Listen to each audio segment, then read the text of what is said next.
I've already used Mod Podge before, for shoes, heels, and stuff like that. And so I'm kind of like not an expert, but I would say I'm somewhat of an expert with it, but we'll see how this goes. So what I'm sitting the Barbie car on is this paper towel with a plastic plate inside, and that's just to kind of give the Barbie car a lift off of its surface so that it doesn't touch anything. And you can see that the light pink portion is not touching anything, so that's kind of what you want to do.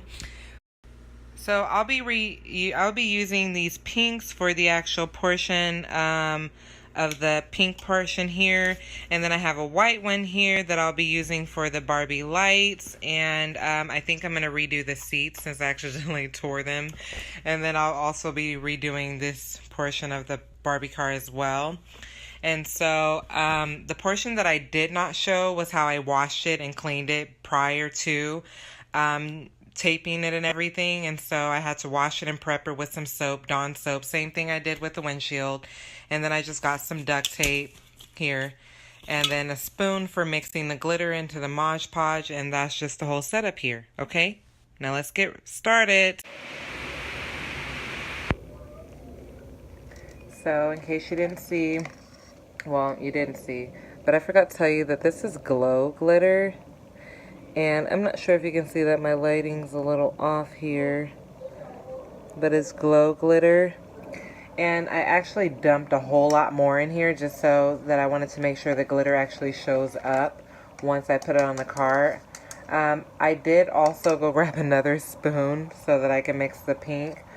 But for now, I'm just going to mix the white, and then I'm just going to add it to all those places I told you I was going to add it to. With the exception of the seats, I might wait on the seats, or I might decide to do it. But I'll be right back.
So this is the end result. I ended up having to use balloons for the lights because basically I couldn't the paint, or it didn't look right after I finished putting the Mod Podge on. So and the glow in the dark glitter didn't show up. So I ended up cutting out a princess balloon from the dollar store and using it to basically for the lights. And it was not that hard. I used a razor that I used for my eyelashes, and I basically held it in place until it basically matched up with the lights. And the back lights were the easiest. The front lights were a little bit difficult, but hey, it's doable. It doesn't have to be perfect. So you definitely want to make sure that when you're carving out the balloons for the lights, you want to ensure that you're not putting you're not over carving. So holding it in place is definitely key. Another thing that I didn't mention was for as adhesive, I used the Mod Podge, and you only want to use very, very little because if you use too much, it's going to take forever to dry, and a little bit of Mod Podge goes a long way. And basically, I just held at, and I first carved out the balloon for the light. Then I used the Mod Podge to basically paste it to the car. So do not put the Mod Podge on while you're carving because you don't want the excess to get over the top of the balloon. You want a nice clean finish, so that's why I said you don't want any extra Mod Podge over the top of the balloon. You want it to look nice and smooth and like, you know, how somewhat professional. I know I didn't do a perfect job, but I think I did pretty good, especially with the crunch for time. So if you're looking for something simple to do, trying to fix up an old Barbie car or any, I guess, Barbie furniture for that matter, I say use Mod Podge. Mod Podge is really good on non-bendable plastic. So if it's bendable, it might basically, you know, detach itself. So be careful with the bendable plastic, okay? But this one is definitely more of a molded plastic as far as the Barbie car goes. So that's why it worked really well. Thank you. Comment down below and tell me what you think. Girl, let's go for a ride. That's what I'm talking about.